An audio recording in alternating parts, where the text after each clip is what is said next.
매주 다양한 문화 소식과 함께 과학적 정보까지 전해드리는 문화과학과 만나다 시간입니다.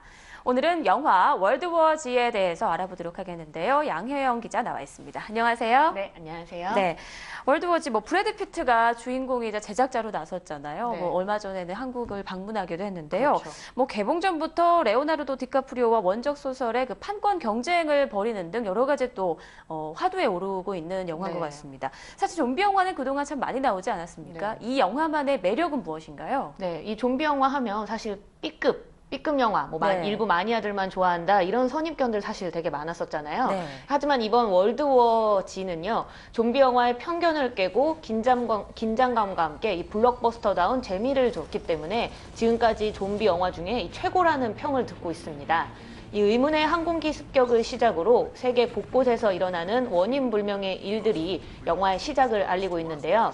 이 정체불명의 존재들이 무차별적으로 공격을 해오는 공격을 해오면서 도시가 순식간에 아수라장이 되고 그 속에 이 주인공이죠. 군인 출신의 유엔 조사관 제리가 함께 있습니다. 이 제리는 인류 최대의 재난에 맞설 적임자로 지목이 되면서 임무 수행을 위해서 세계 각국을 돌며 변종 바이러스가 어떻게 나온 건지에 대한 해결 방법을 찾아 나서게 됩니다. 네, 지금 자료 화면이 나가는 걸 보니까 지금까지의 좀비 영화에서 봤던 그런 모습과는 많이 좀 다른 것 같아요. 네. 구체적으로 이번 영화에 나오는 좀비, 기존의 좀비 영화랑은 어떤 차이점이 있나요? 네, 이 월드워 Z에서 좀비 캐릭터의 특징이라고 하면 네. 원래 좀비 캐릭터의 특징을 살리면서 이 재난 블록버스터의 재미를 살려줬는데 우리가 이제 특히 좀비가 좀 어슬렁거리고 좀 천천히 다니고 이런 식의 이미지가 있었잖아요. 네. 근데 이번 영화에서는 굉장히 빨리 달리는 장면들이 많이 나옵니다. 이 영화 초반에 나오는 필라델피아 광장을 습격하는 장면과 이 좀비들이 벽을 뛰어오르면서 예루살렘의 벽을 뛰어오르는 장면 같은 경우에 특히 아주 백미로 꼽히고 있는데요. 이 CG 없이 엑스트라로만 촬영을 했기 때문에 아주 사실감을 더했습니다. 네. 이 제작진들은 좀비를 보다 실감나게 표현하기 위해서 의학 잡지를 보면서 이 발작 증세를 연구했다고 해요. 그래서 이를 바탕으로 좀비에게 한번 물리면 약 12초 뒤에 감염이 되는 아주 이 독특하고 빠른 움직임을 완성했다고 합니다. 또한 그동안의 좀비는 아까 말씀드렸지만 죽은 상태로 어슬렁어슬렁 거리는 경우가 많아서 무섭긴 해도 속도감에 있어서는 좀 그냥 느린 느낌이었는데 네. 이번 영화 월드워 Z에서는요, 좀비들이 굉장히 빨리 달려옵니다. 벽을 뛰어오르는 모습하고 아주 그 속도감이 있기 때문에 이 공포가 이전 과거에 느꼈던 좀비의 공포하고는 좀 다르게 느껴집니다. 네, 일단 좀비의 달리는 속도도 빠르고 또 감염 속도도 빠르다 보니까 훨씬 더 박진감이라고 해야 되나요? 그렇죠. 스릴이 뛰어날 것 네, 같은데요. 긴장감을 막 하면서 이제 볼 수밖에 없죠. 네, 좀 재밌겠네요. 네.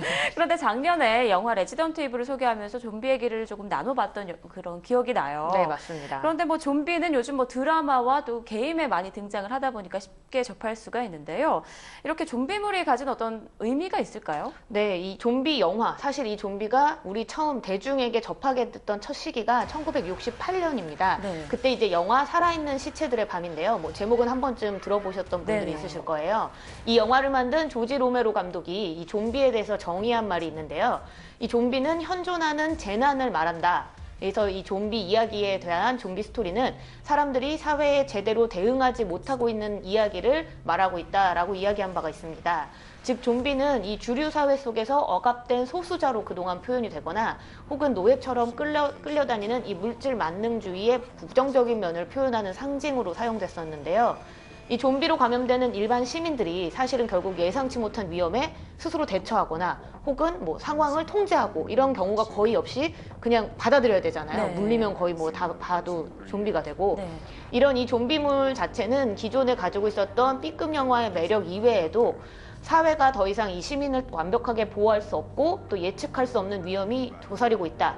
그에 대한 불안이 가득한 현재 요즘 사회를 보여주는 또 다른 창으로 활용되고 있기도 합니다. 네, 사실 좀비 영화를 보다 보면요, 좀비의 탄생이 점차 현실적인 것처럼 느껴지다 보니까 이제는 그냥 영화긴 영화다 이렇게 느껴지지 않는 것 같아요. 그렇죠. 진짜 현실화가 네. 돼가는 것 같은데 맞습니다. 미국의 한 부안업체에서는 좀비 대비 훈련을 실제로 실시했다고 하는데 이게 사실인가요? 네, 좀 어떻게 보면 좀 황당하게 들릴 수 있잖아요. 네. 실제로는 좀비가 없는데 좀비 대응 훈련을 했다. 실제로 있었습니다. 지난해 9월에 미국에서 이 좀비 대재앙에 맞는 대비 훈련을 했는데요.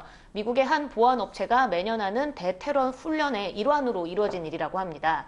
이 보안업체 사장은 이 좀비가 실제로 아직 존재하진 않지만 추후 비슷한 증상을 가진 바이러스가 창궐할 경우에 아주 효과적으로 대응하기 위해 이번 훈련을 계획했다라고 밝혔다고 하는데요. 이 좀비 대재앙 훈련에는 뭐 일반인만 참여했다는 게 아니라 경찰, 군인, 의료진, 공무원 등 천여 명이 참가를 했고요. 네.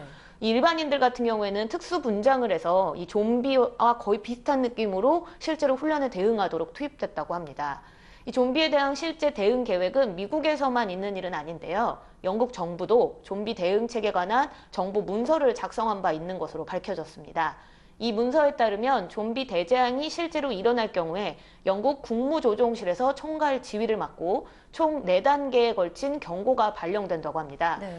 이 사람들이 패닉에 빠지기 전에 이 패닉 상태를 최소화하기 위해서 취약 도시들을 빨리 지정하고 좀비 박멸 작전을 펼친다고 하고요. 특히 이 좀비를 머리와 몸통을 분리해서 죽임으로써 좀비가 되살아나는 것을 방지한다는 내용까지 담겨 있다고 하네요. 네, 실제로 일어날 법한 일인 것 같은데 또 최근 뭐 신종 조류 독감이나 야생 진드기 같은 그 변종 바이러스가 전염됐던 사례들이 굉장히 많지 않습니까? 그렇죠. 그렇다 보니까 이런 영화 속의 좀비가 언젠가는 실제로 나타날 수 있겠다 이런 생각이 드네요. 네. 그래서인지 조금 전 전해주신 미국이나 영국의 좀비 대응책이 황당한 것 같으면서도 그냥 웃어 넘길 수만은 없는 것 같은 얘기인 것 같습니다. 네, 맞습니다. 네, 오늘도 좋은 영화 소식 고맙습니다.